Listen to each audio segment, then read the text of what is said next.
군사 같은 청년들을 훈련시키고 있고 또 그러한 마음으로 살려고 노력을 하고 있습니다. 선교사님 소개 부탁드립니다.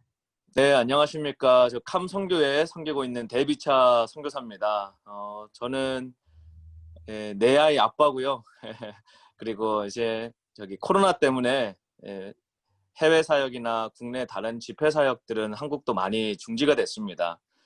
유튜브로 홀리튜브라고 하는 채널을 통해서 매일 아침마다 라이트하우스라는 기도회로 한 58개국에 참여하시는 성도님들과 함께 우리 나라와 민족을 위해서 기도 운동을 요즘에 열심히 하고 있습니다. 만나뵙게 돼서 반갑습니다. 목사님 소개를 짧게 해주셨네요. 목사님 활동은 얼마 지금 몇 년째죠? 예, 제가 책 출간하고 사역한 지는 이제 11년 정도, 11년 차 됐습니다. 연수로는. 네. 그럼 지금 선교 단체가 지금 있는 위치가 어디죠? 예, 저희 캄 선교회는 저희 서울의 강남역에 있고요. 강남역의 메인 스트림의 두 번째 블럭에 지하 2층에 자그만하게 있습니다. 지하 선교 단체 네. 명칭에 대해서 KAM 이렇게 네네. 킹덤 그게 아이비 미션이잖아요. 이 영문법으로는 전치사 오브가 들어가야 되는데 네. 그냥 킹덤 오브 아미 미니스트리고요. 네. 저희가 오브 넣으면은 좀 부르기가 이상해서 그냥 네. KAM으로 줄여가지고요. 그냥 캄으로 이렇게 읽고 있습니다. 네. 하나님 나라 군대 선교회입니다. 여기서 아미가 의미하는 바를 좀 상세히 설명해 주세요. 예, 이제 저는 이제 마지막 때 주님 오심을 준비해야 된다.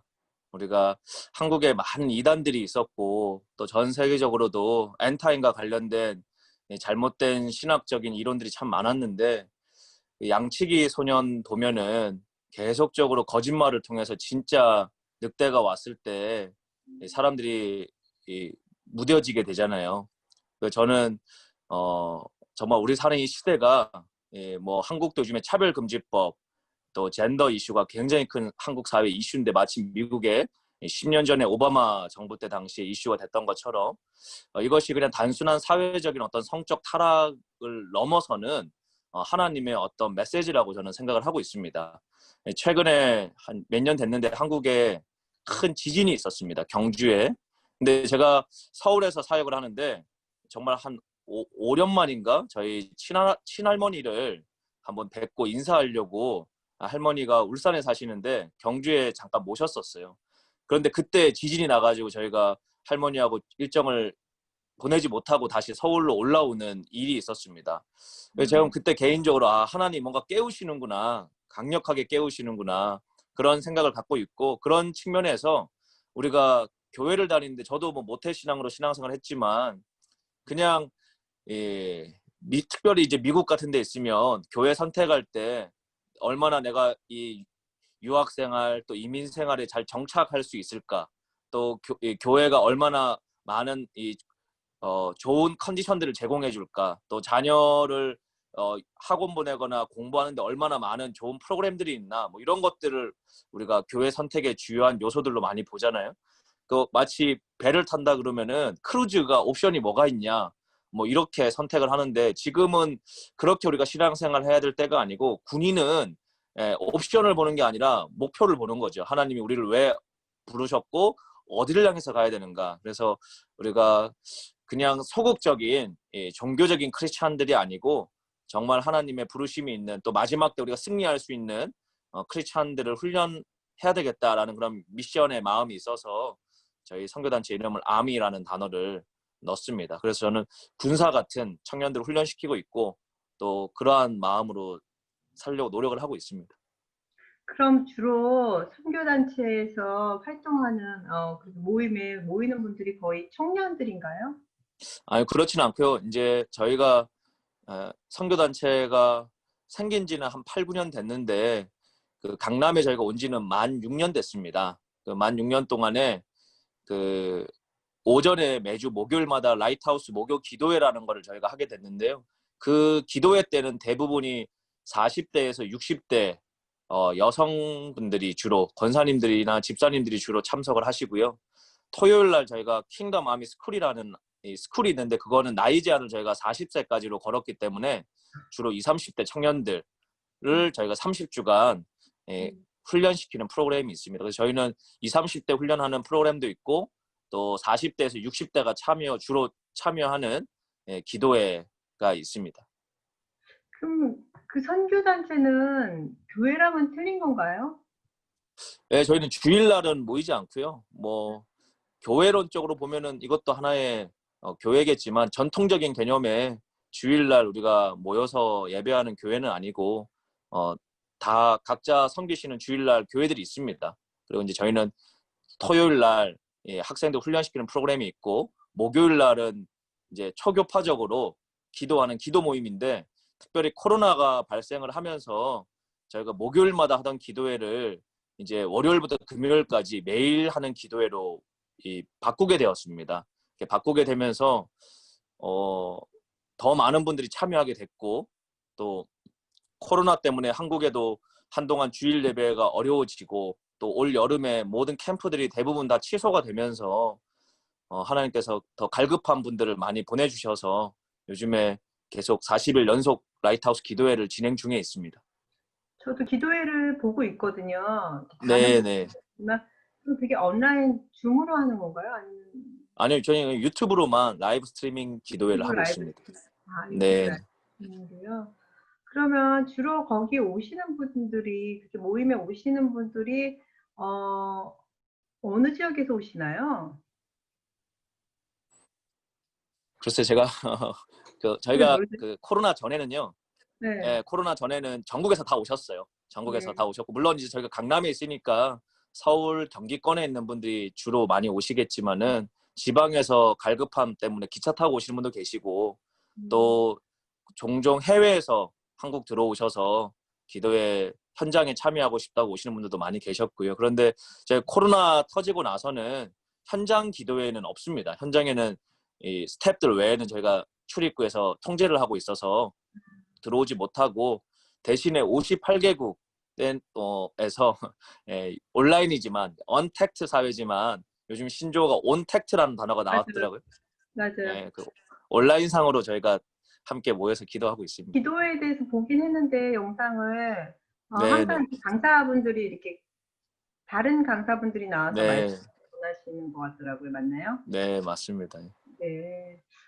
그럼 선교사님은 지금 출석하는 교회는 어디시죠?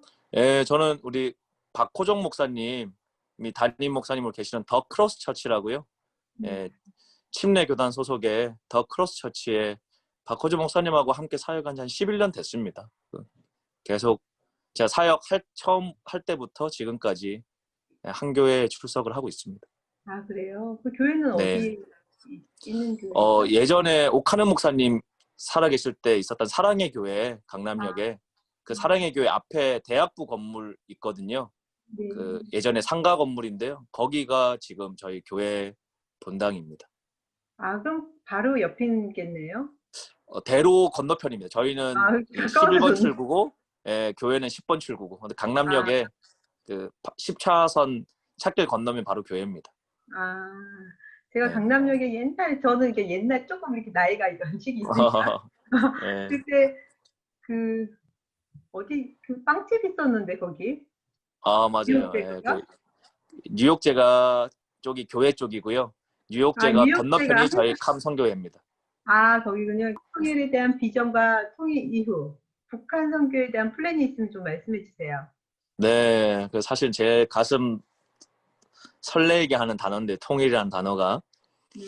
저는 사실은 뭐 통일에 관심도 없었고 북한에 대해서도 전혀 관심이 없던 그냥 교회 청년이었는데 하나님 인격적으로 만나고 몇 년이 지난 후에 제가 아마 마지막 신호라는 책을 쓰고 한 1년 반 정도 지났을 때였던 것 같아요. 1년쯤 지났을 때 제가 태어나서 처음으로 이스라엘을 간 적이 있었습니다. 제 인생에 처음 이스라엘을 방문했을 때 그냥 이스라엘에 대해서도 몰랐고 또 그냥 성지순례 하는 개념 정도로 제가 생각하고 이스라엘을 갔었는데 그때 하나님이 두 가지 제 마음 가운데 어떤 비전을 주셨는데 첫 번째 키워드가 어, 예루살렘의 골든 게이트 앞을 지나가고 있을 때 북한이란 땅을 제 마음에 이렇게 집중하게 하시면서 그 어떤 마음을 주었는가 하면, 아들아, 통일이 올 텐데 통일을 시켜달라고 기도하지 말고 통일이 되었을 때 2,500만 북한 주민들과 3,200개 북한 마을을 어떻게 하나님이 원하는 방식으로 새롭게 재건할까에 대해서 기도하고 구체적으로 준비를 해라. 제가 그 마음을 받은 지가 10년이 지났습니다. 그래서 그때부터 저는 이제 통일에 대해서, 북한에 대해서 관심을 갖게 됐고, 한국도 지금 굉장히 많이 양극화가 되어져 있고 분열되어져 있거든요. 세계관이나 모든 면에서. 이것을 정치적으로. 어떻게 우리가 통합해야 될까? 또 통일이 된다 그러면 북한이란 나라는 언어는 비슷할지 모르지만 사실 전혀 다른 나라죠. 70년 동안. 그래서 이거의 다른 문화권을 어떻게 우리가 통합할 수 있을까에 대해서 많은 고민들을 했고 연구를 하고 있고, 실제 복음 통일 됐을 때 기도의 말씀의 이 기준 말고는 한국을 통합시킬 그릇이 저는 없다고 생각을 합니다. 그래서 지금 기도 운동을 하고 있고요. 기도하는 가운데 서로 이해하고 용서하고 또 배려하고 사랑하는 것.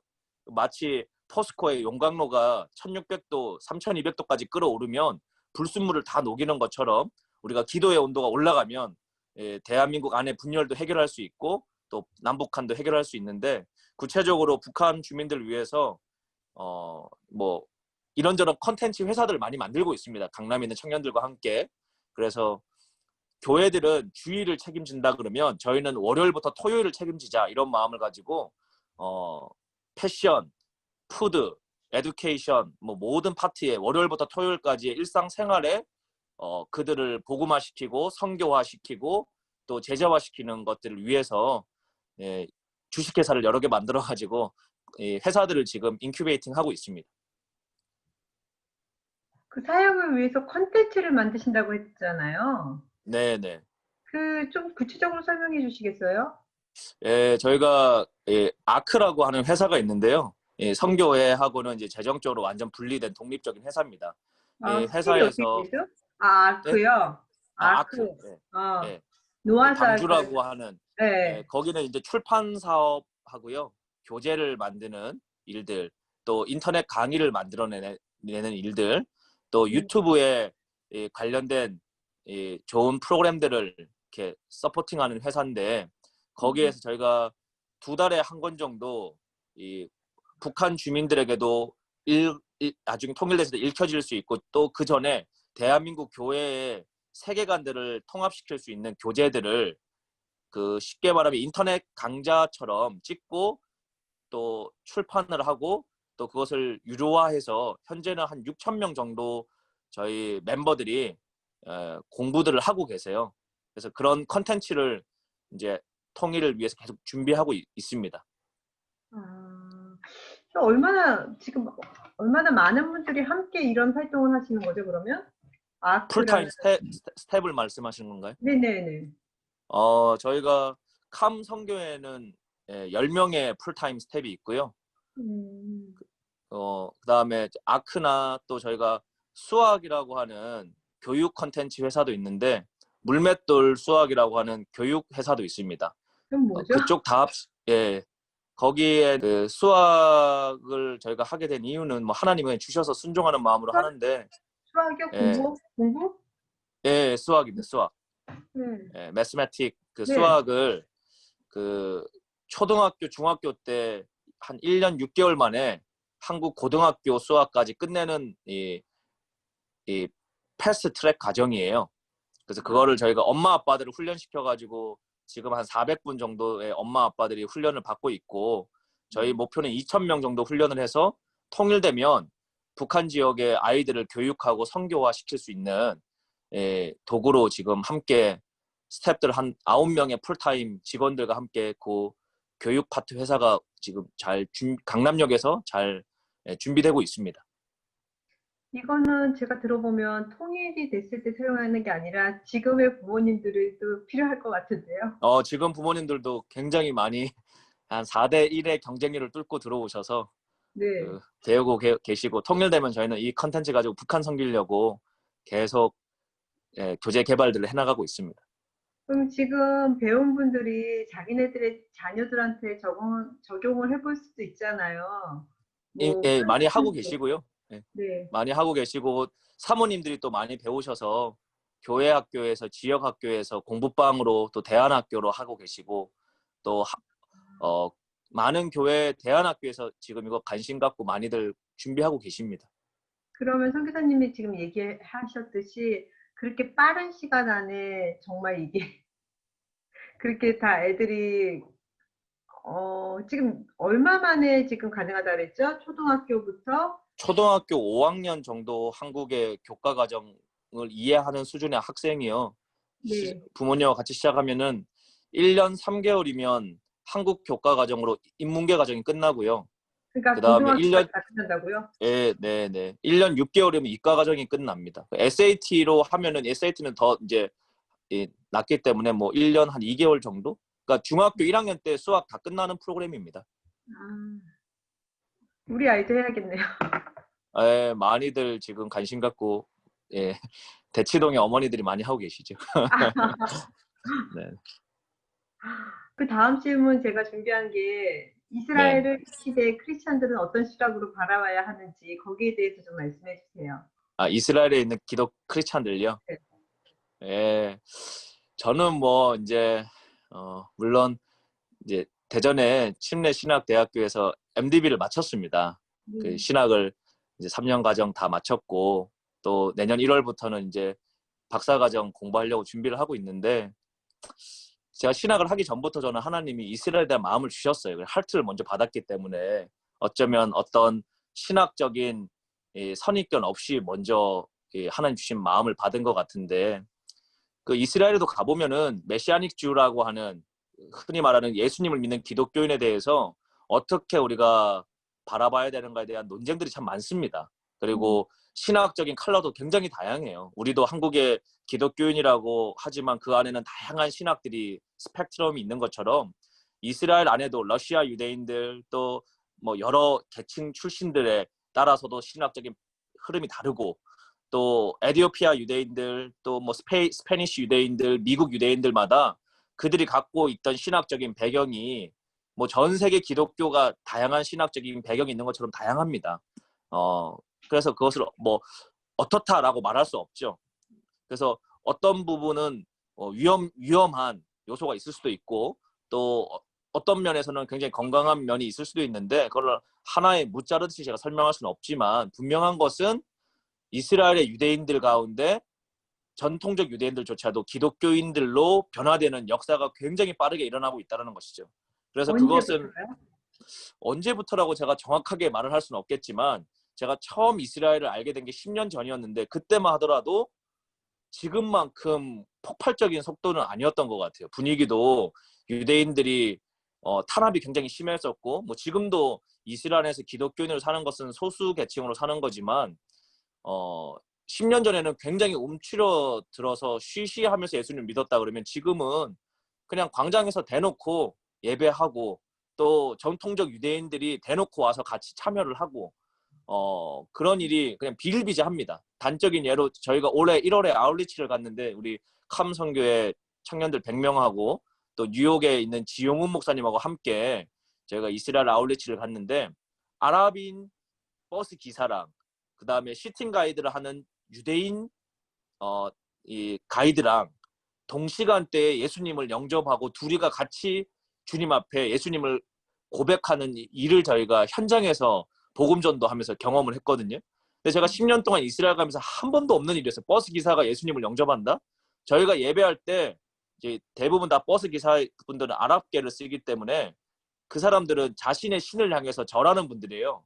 그 카페트 깔아놓고 그런데 그분이 카페트를 깔지 않고 나도 예수님 믿고 싶다 복음 전해달라고 이렇게 얘기하는 일을 저희가 오래 경험을 했고 또 유대인 그 가이드가 그것을 보면서 나도 예수님을 믿고 싶다 사실은 신약 성경을 읽고 있었다 이런 얘기를 제가 한 현장에서 아랍인과 유대인이 예수님께 동시에 돌아오는 걸 보면서 정말 하나님의 이 복음의 전파의 속도가 굉장히 빠르게 일어나고 있구나 또 반면에 또 그 메시아닉 유대인 안에서도 시기와 질투와 뭐 우리나라 한국 교회가 여러 가지 갈등이 있는 것처럼 그래서 인간 사회니까요. 그런 게 있지만 전반적인 흐름은 하나님의 굉장히 강한 역사가 있다라고 저는 느끼고 있습니다. 지금 이스라엘 선교에 대해서 지금 굉장히 필요하시다고 생각을 하시고, 있는 신앙인들도 많이 있지만, 그렇지 않은 분들도 많이 있는 것 같아요. 네, 많이 있죠. 예. 예, 거기에 대해서는, 왜 꼭 그게 필요한지 그 부분도 음, 목사님이 얘기해 줄 수 있나요? 예. 생각이 그 일단 다른 분들에게. 예, 기본적으로 이 전 세계적인 신학의 흐름은 이스라엘이 교회가 대체됐다라고 하는 대체 신학의 이론이 뭐 수백 년 동안 지속되어 왔기 때문에 이렇게 신학적으로 깊이 있게 연구를 하려고 들어가 보면 대부분의 다 신앙 서적들이 다 이스라엘에 대해서 배제된 채 이방교회 중심의 성경적 해석이 대부분입니다. 그리고 우리가 신학교가 세상보다 훨씬 더 변화가 속도가 느리잖아요. 그래서 1948년도에 이스라엘이 건국되었음에도 불구하고 여전히 주류 신학은 대체 신학으로 이스라엘을 해석하려고 하는 경향이 훨씬 더 강합니다. 또 더군다나 이제 한국은 장로교가 훨씬 더 강하기 때문에 그런 경향성이 더 강하죠. 그런데 참 감사하게도 한국 안에 뭐 여러 신학 교수님들 가운데 그 대체 신학에 대해서 우리가 퀘스천 마크를 가지고 지금 하나님 리얼타임으로 이스라엘을 회복하고 있는 부분에 대해서 우리가 어떻게 이해해야 될 것인가, 또 이것을 건강하게 어떻게 하나님이 마지막 때 하시는 일로 우리가 이해해야 될 것인가에 대한 논의들이 굉장히 많이 일어나고 있고, 제가 10년 전에 이스라엘에 대해서 얘기하면 사실은 굉장히 뭔 소리 하는가라고 생각하는 분들이 많았는데 지금은 이스라엘에 대한 관심이 굉장히 높아졌고, 또 실제로 한국에 아마 미국은 또 미국 안에서도 미국에 사는 한인분들은 어쩌면 변화의 속도가 더 느릴 수도 있어요. 그 안에 미국 안에 커뮤니티, 제가 영국을 가보니까 그냥 담임 목사님이 언제 한국에서 영국에 오셨느냐의 그 시간에 멈춰서 사시는 듯한 느낌을 제가 많이 받았거든요. 그러니까 아마 미국에 계시면 코리아 커뮤니티 안에서 그냥 이렇게 살 수가 있는데 한국은 요즘에 사실은 굉장히 빠르게 움직이고 있는 것 같고, 또 뭐 사실 이스라엘에서 가장 먼저 마음을 받고 한국 교회적으로 오픈한 데가 하영조 목사님이시잖아요. 온누리 교회 하영조 목사님이 킵이라는 단체를 설립하는데 굉장히 많은 선도적인 역할을 하셨고, 또 뭐 메시아닉 유대인들의 대표적인 지도자들을 한국에 가장 많이 초청하셔서 한국 교회에 소개하셨고, 근데 이제는 그런 것이 많이 확장되어서 한국에 여러 단체들이 있고, 또 단체를 넘어서서 일반 성도들의 심령 가운데 하트에 신학적인 정립보다도 더 먼저 하나님이 마음들을 뿌리고 계시는, 그래서 이스라엘에 대한 관심도가 굉장히 높고, 또 한국 교회 목사님들도 굉장히 많이 관심을 갖고 관심들을 표명하고 계시는 것 같습니다. 그럼 다음 질문 또 할게요. 네. 이번 코로나19을 그리스도인들은 어떤 시각으로 바라봐야 하는지 거기에 대해서 혹시 생각하신 부분이 있다면 좀 말씀해 주세요. 코로나 아무도 예상을 못했잖아요. 그런데 하나님은 실수하지 않는 분이시잖아요. 아마 하나님은 알고 계셨고, 또 하나님은 이유가 있기 때문에 하나님이 허락하지 않고서는 참새 한 마리도 안 떨어지는데, 우리가 이해는 안 가지만 하나님이 허락하셨기 때문에 코로나가 발생한 거죠. 그 인간관계는 뭐 중국에 뭐 어떤 이유들이 있는지 잘 모르지만은, 그래서 우리가 사람 입장에서는 코로나를 해석을 하려고 할 때 생존하기 위한 본능으로 먼저 해석을 하려고 그런 것 같아요.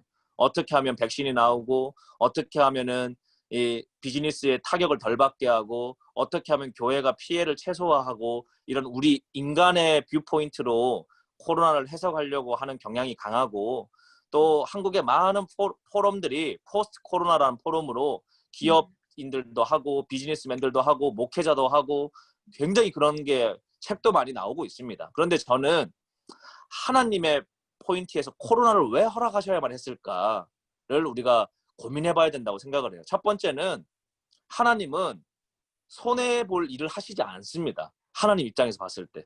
그래서 지금 한국 교회가 다 스탑이 되고 미국 교회도 다 스탑이 됐는데 교회만 스탑이 된 게 아니고요. 사우디아라비아의 메카도 스탑이 됐습니다. 예. 그래서 우리는 이제 주일날 교회를 못 가니까 어떻게 이런 고민들이 참 많지만 메카가 멈췄다라는 것은요. 어떤 시그널을 주느냐. 거기는 메카에 가야지 구원을 받는다는 그 율법적인 교리예요. 근데 메카가 멈춰버린 겁니다. 그래서 얘네들은 온라인으로 메카를 할 수가 없어요. 예, 우리는 온라인 예배를 할 수 있지만 예, 걔네들은 이 경전상 온라인으로 그 성지순례를 할 수가 없습니다. 그래서 이 이맘들이 어떻게 해야 될지를 몰라서 천 몇백 년 만에 메카가 스탑이 됐단 말이에요.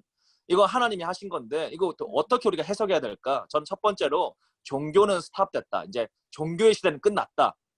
근데 우리 기독교는 종교가 아니지 않습니까? 기독교는 생명입니다. 그래서 여러분 이제 저는 하나님이 이제 교회를 흔드셔서 종교적인 생활, 그냥 리얼 크리스찬이 아니라 그냥 우리 썬데이 크리스찬의 시대는 끝났다. 그러나 이 시대에 하나님은 생명력을 가진 리얼 크리스찬들을 만들어내고 계신다. 그런 생각을 하게 되고 또 하나님께서 이 시즌 가운데 또 우리가 두 번째 생각해야 될 것은 전염병, 또 재난, 지진 뭐 이런 일들이 계속적으로 강도가 점점 세게 오고 있고 또 그런 일이 앞으로 더 크게 올 텐데 이걸 단순하게 그냥 생존 모드로 보면은 참 괴롭죠. 그런데 왜 하나님이 이 일들을 허락하실까? 생명을 낳는 과정이라고 저는 믿습니다. 저희 집에 아내가 아기를 4명을 낳는데 제가 옆에서 다 지켜봤거든요. 아기 놓는 거 보니까 진통이 있는데 아기가 나올 시간이 될수록 진통 주기가 강해지고 짧아지더라고요. 그거와 마찬가지로 주님이 다시 오셔야 되는데 이 땅 가운데 그냥 오시면 우리들이 신부들이 졸고 있잖아요. 교회가 준비가 안 돼 있잖아요. 그러니까 주님께서 이 사인을 주시는 거죠. 얘들아 졸지 말고 내가 와야 되는데 너희들 웨이크업 깨어나라. 그리고 준비해라. 그래서 하나님께서 사랑하는 마음으로 당황하지 않도록 우리에게 뭐 그날과 그 시는 우리가 알 수 없죠. 그러나 주님이 이 사인을 주시는 거죠. 잠들어 있는 신부들을 깨우고 계시고 잠들어 있는 교회들을 깨우고 계시고 그래서 하나님께서 전 세계의 종교를 스탑시키고 또 그 썬데이 크리스찬들을 흔드셔서 너희들 네 믿음 진짜인지 확인해봐라. 그렇게 점검할 수 있는 시간들을 주시는 게 아닌가. 그 워밍업을 하고 있는 게 아닌가. 그렇게 생각하고 있습니다. 그래서 저는 이 코로나 시즌이 우리 생존 모드로 가면 하나님이 점점 힘들게 하실 것 같고요. 우리가 이 시즌 가운데 부르심을 발견하게 되면 하나님 우리를 왜 부르셨을까? 우리를 어디로 가기 원하실까에 대해서 포인트를 맞추게 되면 하나님 앞에 거룩한 오레이, 정렬이 일어나지 않을까 그렇게 생각하고 있습니다. 그러니까 저는 리얼 크리스찬들은 이 시기에 깨어나서 조금 더 진짜 목사님이 얘기하신 것 같이 내가 지금 이 시기에 어떤 일을 해야 될까요를 생각하지만 또 그 반면에 그냥 교회를 출석하셨던 분들은 이게 루틴이었는데 이게 좀 길어지니까 이제는 맞아요. 편해지는 아주 편해지면 안 가도 되는구나. 온라인으로 예배드리자. 뭐 이렇게 좀 그렇게 되는 경향이 있어서 한국 맞아요. 교회는 어떨지 모르겠지만 여기 교회도 처음에는 코로나가 터지고 문을 다 셧다운했어요. 셧다운했다가 이게 길어지니까 이제 안 되겠다. 이제 성도분들이 이러다가 교회로 안 돌아올 수도 있겠다 싶어서 거의 이제 이번 8월, 9월 사이에는 좀 소셜 디스턴싱 지키면서 문을 오픈하시는 것 같아요. 한국은 네. 어떤가요? 예, 한국도 비슷한데요. 사실은 여름 되면 대부분의 교회들이 코로나가 끝날 거라고 예상들을 많이 했습니다. 그래서 한 두세 달 참으면 되겠지. 맞아요. 그렇게 생각을 했는데 생각보다 이 코로나가 길어지고 또 특별히 뭐 이런저런 이유로 이 많은 언론들과 그 뭐 여러 가지 방향성이 마치 교회가 코로나의 확산지인 것처럼 한국에는 많이 보도가 되면서 실제와는 다르게 교회가 많이 움츠려 들어 있는 것 같고요. 또 한국 각 교단의 코로나 전후의 통계 자료들을 제가 이제 논문들을 리서치해 보니까 평균 60% 지금 정도의 70%, 60%에서 70% 사이가 한 3, 40%의 성도들이 회복이 안 되고 있는 거죠. 그리고 사실은 초대형 교회로 갈수록 이 회복이 안 되는 비율이 놀랄 정도로 굉장히 심각합니다. 거의 80%에서 90%가 지금 출석이 안 되고 있는 상황이 사실 한국의 초대형 교회 현실입니다. 굉장히 가슴 아픈 현실인데 이거 뭐 극복해야죠. 예, 미국도 예, 마찬가지일 것 같아요. 초대형 교회들이 아무래도 더. 예. 그래서 하나님께서 이 일들을 허락하신 이유를 우리가 잘 점검해봐야 될 것 같고요. 왜 하나님이 이렇게까지 극약 처방을 하셔야만 할까에 대해서 우리가 진지하게 주님 앞에 질문해야 될 것 같고, 그냥 분주하게 이것저것 이벤트를 만들어서 성도들이 그냥 나오게 하는, 주님 입장에서는 어차피 가짜 크리스찬인데 뭐 나오고 안 나오고가 의미 있는 게 아니고, 이 시즌을 통해서 진짜 성도들과 진짜 교회들이 깨어나길 아마 원하시지 않을까 생각을 해요. 초대형 교회가 잘못됐다 이렇게 비판하는 건 아닌데, 하나님께서 우리의 실체들을 보게 하시는 것 같고, 또 그냥 주일날 모이는 것으로의 교회가 우리가 많이 고민을 했다 그러면, 본질적인 교회가 무엇일까에 대해서 우리 성도들과 또 목회자들이 많이들 고민하고 계시는 것 같고, 또 이 시간을 우리가 잘 극복하면 오히려 영적으로 건강한 한국교회로 나아갈 수 있는 계기점이 되지 않을, 터닝 포인트가 되지 않을까, 또 우리가 또 그렇게 삼아야 된다고 생각합니다. 그럼 이번 차별금지법을 찬성하거나 묵인하는 교회를 기독교인으로서 어떻게 바라봐야 하는지 거기에 대해서 여쭤볼게요. 예, 차별금지법 당연히 반대해야죠. 당연히 반대해야 되고, 그런데 제가 뭐 반대를 적극적으로 하지 않는 교회 내부적인 상황을 잘 모르고, 또 목회자들의 속마음을 잘 모르기 때문에 함부로 제가 말할 수 있는 입장이 아니에요. 제가 20대 때 초반에는, 사역 초창기 때는 젊기도 하고, 뭐 지금도 젊지만은 그 뭐 말을 함부로 많이 해가지고 제가 하나님 앞에 기도하는 자리에서 혼난 적이 많았습니다. 그래서 막 이렇게 제가 속이 타고 답답하니까 강대상에서 막 어떻게 이럴 수 있느냐, 막 이런 비판적인 메시지를 많이 했는데, 제가 집회 끝나고 혼자 이 기도의 자리에 와서 주님 앞에 엎드려서 기도하면 성령님이 너나 잘해라 이런 마음을 주시더라고요. 그래서 제가 뭐 한국 교회를 감히 논할 수 있는 자격이 안 되고, 그러나 분명한 것은 깨어 있다면 우리는 반응해야 되고, 또 우리의 다음 세대들과 한국 교회를 정말로 사랑한다 그러면 이거는 이념에 상관없이 차별금지법은 한 교회들이 한 목소리로 반대해야 된다. 그리고 반드시 막아야 된다. 그렇게 생각을 합니다. 네, 그러니까 그렇잖아요. 누구나 선교사님도 젊었을 때 지금 얘기하셨듯이 젊었을 때 더 이렇게 이거 내가 알려야 된다, 얘기해야 된다고 한 것들이 여전히 유튜브에 남아 있잖아요. 네네. 모든 것들이.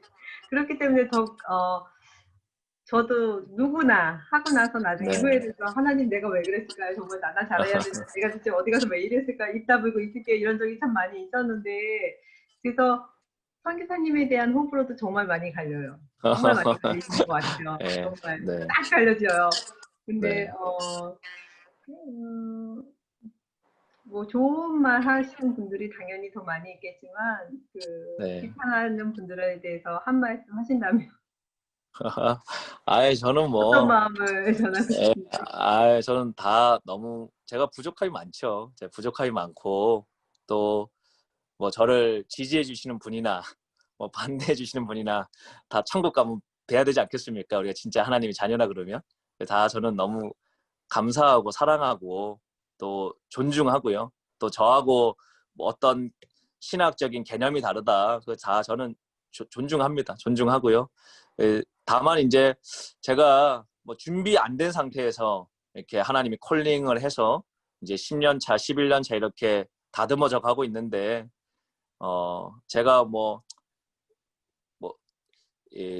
표현상 실수해가지고 오해된 것이 있으면 저는 뭐 사과하고 또 죄송하게 생각을 하고, 그러나 제 본심은 한국 교회가 깨어나길 원하는 마음이고, 또 제 이제 또래들 제가 생각해 보면 다 그냥 시집 가고 장가 가고 강남에 아파트 사고 연봉 높이고 대학원 가서 몸값 높이고 이런 거에만, 또 주식하고 뭐 이런 거에만, 거의 교회 다니는 친구들 다 그런 거에만 관심이 있었어요. 제 주변에 보면은. 근데 제가 이제 고민하면서 뭐 그거 다 중요한데, 뭐 우리 생존에 필요한 부분이니까, 현실적인 부분이니까. 근데 세상 사람들은 그렇게 고민할 수 있지만 진짜 우리가 크리스찬이라 그러면 하나님의 카이로스의 시간을 한 번쯤은 고민해봐야 되는 거 아닌가. 그런 순수한 마음으로 저는 이슈가 되길 바랬던 거고, 그런 책 출간할 때 의도는. 근데 이제 제 생각보다 너무 크게 이슈가 돼서 제가 좀 당황하고 놀라긴 했지만은, 다 그것도 뭐 하나님이 이유가 있으시니까 그 시즌에 그렇게 하셨다라고 믿고, 제가 지금 입장은 제가 엔타임을 굉장히 많이 외쳤는데 어느 한순간부터, 지금도 뭐 엔타임 외치지만 그런 딥스테이트에 대해서 제가 어느 날부터 말을 안 하기 시작을 한 적이 있었어요. 왜 안 했는가 하면은 그 굉장히 지금도 이 서랍에 전 세계 집회하면서 그 자료들을 저한테 다 주셨어요. 많은 그런 데 관심 있는 분들이. 그래서 지금 몇 테라바이트가 저한테 데이터로 있는데, 제가 이제 어느 날부터 그거를 더 연구를 안 하고 강의를 안 한 게, 그거를 많이 얘기해도 사람이 바뀌지 않는다는 걸 제가 알게 됐어요. 일단은 저도 안 바뀌고 저도 더 이렇게 우울해지고 그래서 복음이 사람을 살리지 엔타임에 많은 정보가 사람을 살리는 게 아니다. 또 뭐 확인할 길도 없고.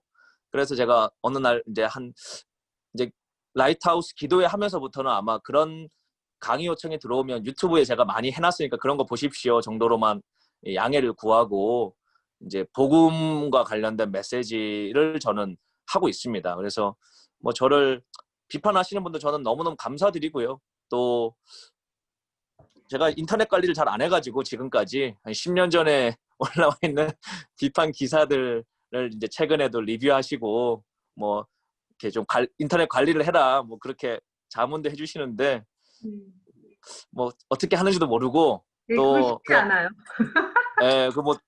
뭐 어떻게 될 방법도 있는 것 같지도 않고, 그래서 그냥 주님만 바라보고 주님 때 되면 뭐 정리해 주시겠죠. 그리고 또 그게 아니어도 저는 뭐 제 부르심 쫓아가는 거니까. 그래서 하여튼 모든 걸 감사하게 생각하고 살고 있습니다. 알겠습니다. 이 질문은 또 제가 아는 분이 선교사님한테 여쭤보고 싶은 질문이었던 것 같아요. 네네. 선교사님 마지막 소원 한 가지가 있다면. 마지막 소원요? 네. 어, 제가 이제 사역자로 하나님 콜링을 받고, 어린 나이에 과분한 사랑과 관심과 많은 집회를 해봤는데, 진짜 크리스찬이 되어서 끝까지 주님 앞에 완주하는 게 제 목표예요. 네, 정말 진심으로. 지금도 너무 부족함이 많고, 또 내 아이를 키우는 아빠로 기저귀를 갈고 아이 우유를 타고 일상생활을 살아가는 평범한 한 부모로서, 또 한 아내의 남편으로서, 또 대한민국의 한 명의 시민으로서, 또 한 명의 성도로서 하나님 앞에 어, 진짜가 되어서 끝까지 진짜로 마무리 짓고 싶다라는 마음이 제 안에 굉장히 많고요. 그러기 위해서 개인적으로 주님만 바라보고 기도하는 시간들을 많이 가지려고 애쓰고 있습니다. 매일 밤마다 혼자 뭐 애들 재워놓고 골방에 와서, 저는 그 시간이 없으면 안 된다는 걸 저는 너무 많이 경험했기 때문에, 지금도 사실은 이곳저곳에서 만나자는 연락, 보자는 연락, 저희 인터뷰 연락이 정말 엄청나게 왔는데 처음이거든요, 여기가.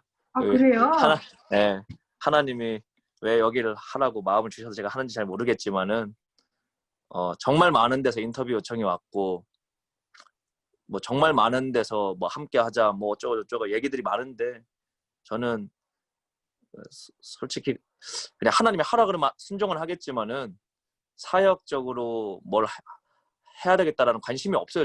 정말 제 마음에는 그런 마음이 정말 없는 것 같아요. 그런 또 다 경험해봤고 전 세계 벌써 다 너무 많이 가봤고, 오픈이 됐어. 너무 다 유명해지셨어. 해봐가지고 저는 그런 제 마음에 니즈가 없고, 그냥 예수님 오실 때 예수님께 예수님만 제 속마음을 알아주고 그때 책망받지 않고 고생했다, 이렇게 주님이 해주실 수 있는 삶을 살 수 있으면 얼마나 감사할까. 근데 그 제 힘으로 안 되는 거 알기 때문에 예수님만이 저에게 힘을 주셔서 된다는 걸 너무 알기 때문에 주님만 바라보려고 애를 많이 쓰고 있습니다. 아, 네. 그럼 일단 마지막 질문 하겠습니다. 네네. 이 시대가 마지막 시대임을 말해주는 현저한 현상 몇 가지를 좀 지시해 주세요. 예, 뭐 제가 굳이 말 안 해도 아마 다 느끼고 있는 것 같아요. 예, 세상 사람들은 더 많이 느끼고 있는 것 같고요. 또 죄악이 증가하는 속도를 봐도 참 너무 악한 시대가 돌입하고 있는데 또 하나님의 말씀이 예언이 다 성취가 이루어지고 있잖아요. 예, 그래서 우리가 뭐 어떤 현상에만 집중할 수는 없지만 또 현상 중심으로 찾아가는 게 건강한 건 아니라고 저는 생각을 하는데 그럼에도 불구하고 깨어서 이 땅에 일어나고 있는 일들을 말씀으로 우리가 점검해봐야 된다고 생각을 하고 또 뭐 너무 많죠. 예, 주님 오신다라는 그 발자국 소리가 너무 가까이 들리고 있고 또 그러면서도 너무 뭐 신천지를 비롯해서 한국에 정말 많은 이단들이 많거든요. 잘못된 엔타임 다 계시록 갖고 장난치는 애들인데 그게 많기 때문에 우리 한국의 건강한 교회들이 더 적극적으로 마지막 때를 바르게 외쳐야 되고 또 마지막 때를 준비해야 된다라고 생각을 합니다. 감사합니다. 제가 준비한 질문은 여기까지고요. 네 네. 아이 아빠라고 하셨는데 네. 한국에 저희 언니도 있고 동생도 있는데 다 하나씩밖에 없어요. 네. 넷은 흔하지 않죠? 찬 뭐 예, 이런 게 있지만 저희 아파트에 저희밖에 없는 것 같아요. 그죠? 아, 예. 내 아이 아빠로 사는 거 저는 굉장히 행복하게 생각합니다. 그래서 아, 이 인터뷰 영상 보시는 분 있으시면 네. 할 수만 있다면 빨리 아이를 더 많이 놓으셔서 우리 아이들을 복음화 시키는 게 가장 빠른 선교의 방법 중에 하나가 아닌가 생각을 합니다. 또 네, 코로나인데 승리하시고 잘 이겨내시기 바랍니다. 네, 목사님 감사합니다. 네, 네, 고맙습니다. 네, 네, 안녕히 들어가세요. 계세요. 네, 감사합니다. 네. 주께서 다스리네 내 삶